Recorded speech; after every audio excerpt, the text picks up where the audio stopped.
വേദനിപ്പിക്കാൻ എല്ലാവർക്കും കഴിയും. എന്നാൽ വേദനിക്കുന്നവർക്ക് അത് എത്ര ആഴത്തിൽ അനുഭവപ്പെടുമെന്നോ എങ്ങനെ ഉരുകിത്തീരുമെന്നോ അവർക്ക് മനസ്സിലാക്കാൻ കഴിയില്ല.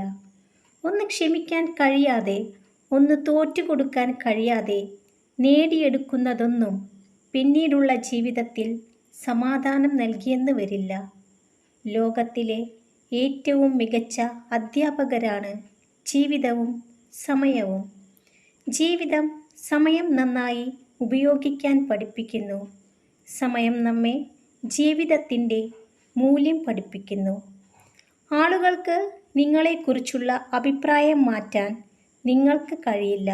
അതിനാൽ നിങ്ങളെക്കുറിച്ചുള്ള അവരുടെ അഭിപ്രായം മാറ്റാൻ സമയം കളയരുത്.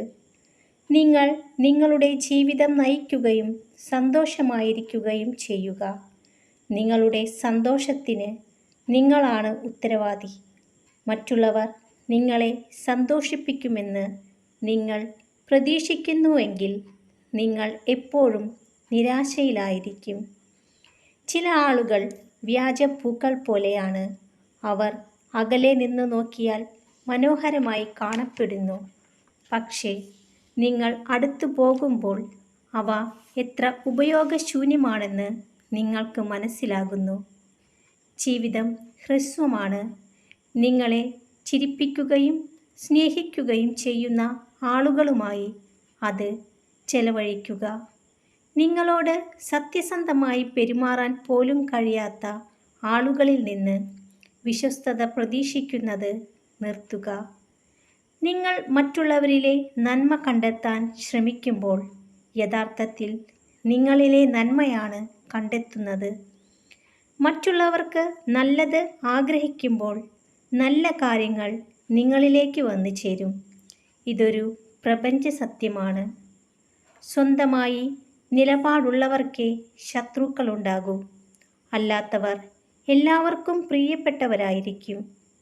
ഒന്നോർക്കുക, നമ്മുടെ ആദർശം മറ്റുള്ളവരുടെ പ്രീതിക്കായി ഇല്ലാതാക്കേണ്ടതല്ല. അത് നമ്മുടെ ശരിയാണ്. ഒന്നിനെയും അമിതമായി സ്നേഹിക്കരുത്. നിങ്ങൾ ദുഃഖിക്കേണ്ടി വരും. ഒന്നിനെപ്പറ്റിയും അമിതമായി ആലോചിക്കരുത്. നിങ്ങളുടെ സമാധാനം നഷ്ടപ്പെടും. ഒന്നിനു വേണ്ടിയും അമിതമായി യാചിക്കരുത്.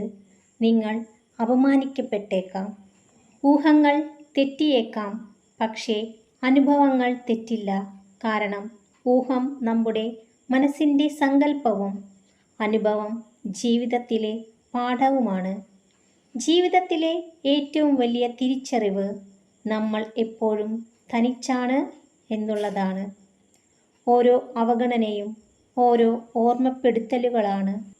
അവരിൽ നിന്ന് പാലിക്കേണ്ട അകലത്തിൻ്റെ ഓർമ്മപ്പെടുത്തൽ.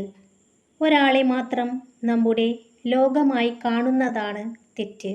അവർക്ക് അവരുടേതായ ലോകമുണ്ടെന്ന് മനസ്സിലാക്കാതെ പോകുന്നത് അതിലും വലിയ തെറ്റ്. മറ്റുള്ളവർക്ക് ലഭിക്കാത്ത എന്തൊക്കെയോ നന്മകൾ ഈശ്വരൻ നമുക്ക് നൽകിയിട്ടുണ്ടാകാം. അതിൽ നന്ദിയും സന്തോഷവും ഉള്ളവരായിരിക്കുക.